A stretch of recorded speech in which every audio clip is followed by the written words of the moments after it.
Hi guys, welcome back to my channel. Long time no see. Today's video is going to be a yapping video, which I'm very excited because you guys always like to hear me out. Something that I get a lot when I go on live, or for example my Instagram DMs, are just relationship advice. And you must be thinking, okay, but you literally just broke up with Jonathan, you guys literally just got back together. But for the fact that we have been together for so long, and for the fact that we are currently in the best place that we have ever been, I feel like I have enough experience to say what I have learned so far, you know, to try to give my best advice. For those of you that aren't really in tune, I met Jonathan back in 2019. We decided to start dating in 2020 when I was 15 and he was 16. And the rest is history. A lot of people always comment, you guys broke up like 50 times, which is actually not true. We have only broken up once. I may have said in the past that we have broken up once or twice, but the longest one was a week. And the shortest one was 3 days. You know, to me, those were breakups. But now that I have actually gone through one that lasted 7 months, I think we can consider that one as an official breakup. I don't think I need to update you guys too much on that because that video blew the fuck up.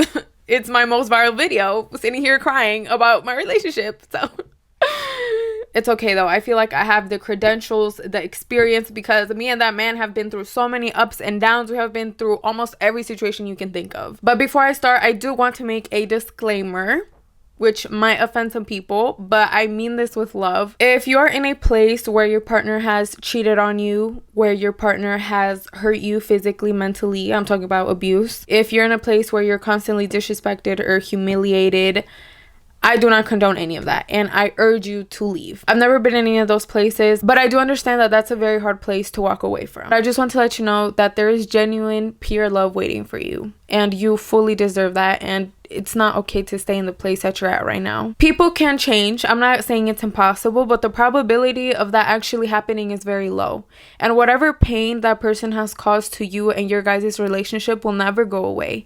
As much as you try to wait it out, as much as you try to move past it, the resentment, what's done is already there. And it's okay to walk away. It's okay to look for better because everybody deserves genuine love. So if you have been looking or waiting for a sign, take this as it. Honey, walk away.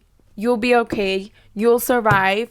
And you will thank yourself one day. Finding love from someone else after learning self-love is the best love that you can find. I can't tell you what to do, so do as you will with that information. But if you decide to walk away, I encourage you to watch the rest of the video.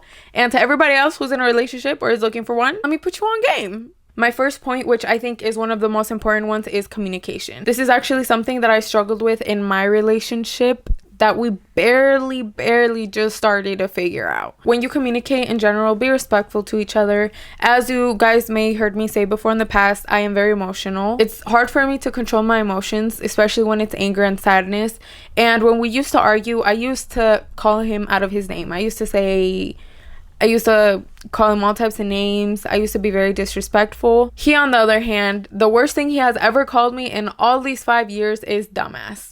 And even then, he still doesn't forgive himself for that, which mind you, that is nothing compared to what I used to say to him, which I'm not proud of. But the only reason why I'm bringing it up is because it's something that I have been able to change. So if I can, you can too. Talk to your partner, communicate, and tell them what you need, what you're feeling, anything that's bothering you that they could easily fix. You may be scared of an argument starting. You may be scared of what the outcome will be. And it may seem like not communicating is the best option, but I promise you, it will bite you in the ass, and it will hurt your relationship more than it would be to just express your feelings. If your partner does communicate with you, listen to them. Even if you're heated, even if it's in an argument, genuinely try to put yourself in their shoes and be real, be honest with yourself. Okay, is what I'm doing wrong? Could I fix this? I know a lot of people struggle with overthinking, and communication is the one and only way that you can get rid of that. You won't overthink, you won't read their minds, you won't assume. So many problems will be avoided if you just communicate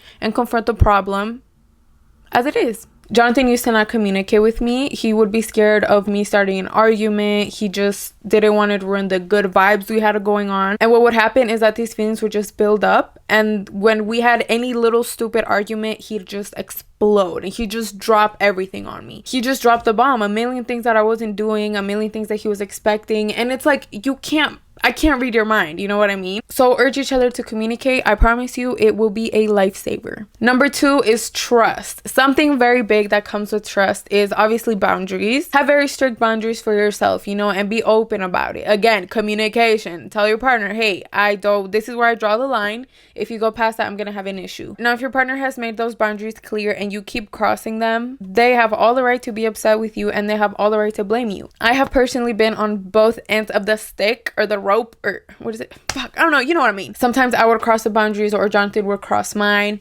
and the more you do it, it just builds trust issues. There's nothing good from that, you know? And when that trust is tempered with, when that trust is affected, do your part on making it better for you, your partner, and your relationship. Number 3, mutual respect. Value each other's opinions, each other's thoughts, each other's beliefs. Even if you don't agree with them, that doesn't give you the right to control them, manipulate them, belittle what they feel or what they think. Literally just treat them the way you want to be treated. Try to be there for them, support them in whatever their own goals or hobbies are. Number 4, emotional intelligence.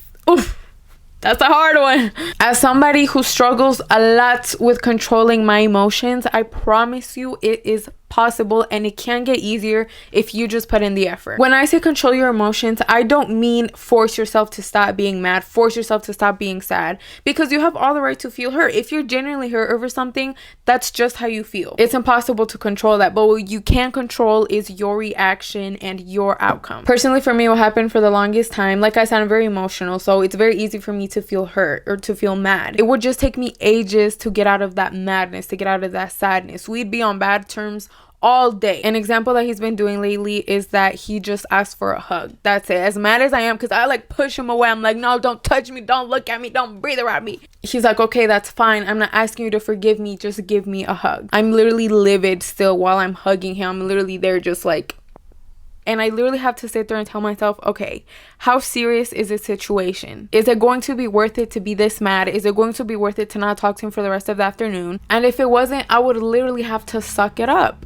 Hug him, kiss him, cuddle with him. As much as you're mad, just do it, and I promise you it will go away. But this takes effort from both people, because yes, I have to do my part and try to calm myself down, try to resonate what the conflict is. But he did his part by learning my triggers, understanding what gets me mad, understanding what makes me feel better, and he would just go based off that. So really try to understand and learn each other. The more you put in the effort to do this, the easier it's going to be, and future conflicts are gonna be a breeze. Number 5, a pretty obvious one, quality time and effort. Learn each other's love language. I know a very big one for many people is quality time. If that is your love language, make sure you tell your partner to prioritize that. Be present. As somebody who is personally an iPad kid dating another iPad kid, I know on dates it's fun to sometimes be on your phone and everything, but as we're getting older, it's getting harder and harder to spend quality time with each other. So now when we do get those moments, we just savor them, you know, like we're just there. Something that me and Jonathan do that helps us with this is literally scheduling our own time. For example, during the week he's very busy. I barely get to see him because he works, and on the weekends sometimes I like to spend quality time with my friends. But what we both agreed on is that Saturdays are strictly just for me and him. Obviously shit comes up and we can't do it every time, but it just gives both of you something to look forward to, something to plan, you know, it's just nice. So yeah, just make sure you put in the effort to learn your partner's love language,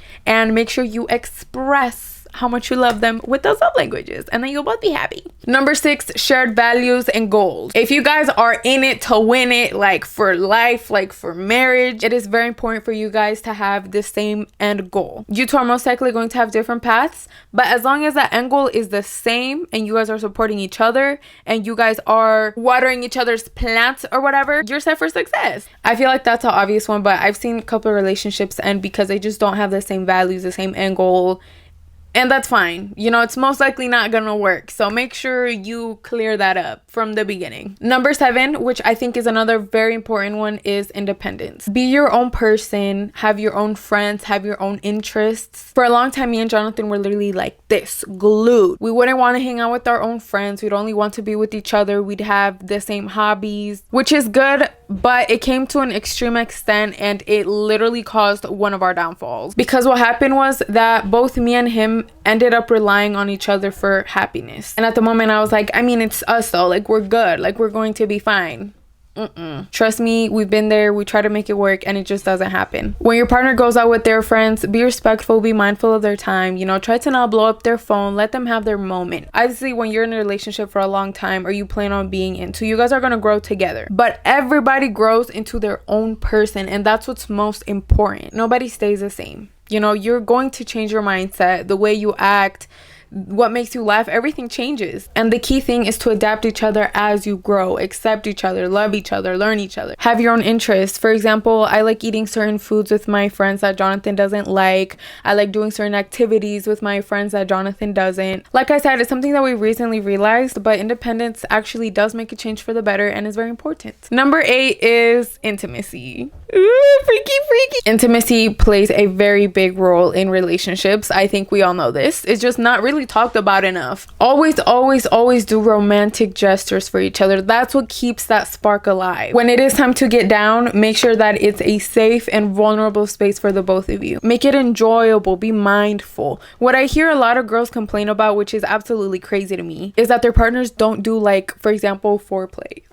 So freaky. Okay, no, but like on a serious note, it's very important. Like, don't just flip her over and try to put it in. There's nothing better than being intimate while both of you focus on making each other feel good. Learn what your partner likes, set your boundaries, set your expectations. You're not asking for too much, because at the end of the day, intimacy is a very, very beautiful thing when it's done right. Besides even like the actual intimacy part, let your partner know regularly that they're the one and only person you want, and don't ever stop on working on keeping your bond close. You know, there's no such thing as too close of a bond. You can't intellectually, mentally be too close to someone. Last but not least, which is one of the most important ones, is commitment and consistency. Be there for your partner at their lowest moment. If they're struggling financially, support them, understand them, help them. If your partner is going through something mentally, be there for them, because when somebody reaches a low point in their life, you know, when they reach a certain crisis, it will affect your relationship. And things will be hard and things won't be rainbows and sunshine as it usually is. But if both of you put in that effort, you will get through it. And the value of your relationship, the intimacy, the love is just going to be even stronger. Don't stop investing your time. Don't stop investing your energy into your partner. I don't know if you guys have heard this quote, but I think it's very real. It goes something like, it's along the lines of, love isn't a feeling, love is always choosing each other. When you both are there for each other through the thick and thin, that's what builds something way bigger than love. So yeah, guys, that is everything I have for you today. I hope I helped you in some way. I hope this video was somehow useful to you. Again, those are just some things that I have learned along the way that has made this journey very beautiful and very loving. Now that I have put you guys on game, go be a W girlfriend/boyfriend. Thank you guys for watching. Let me know if you guys enjoyed this video, what else you want to see, and I will see you next time. Bye.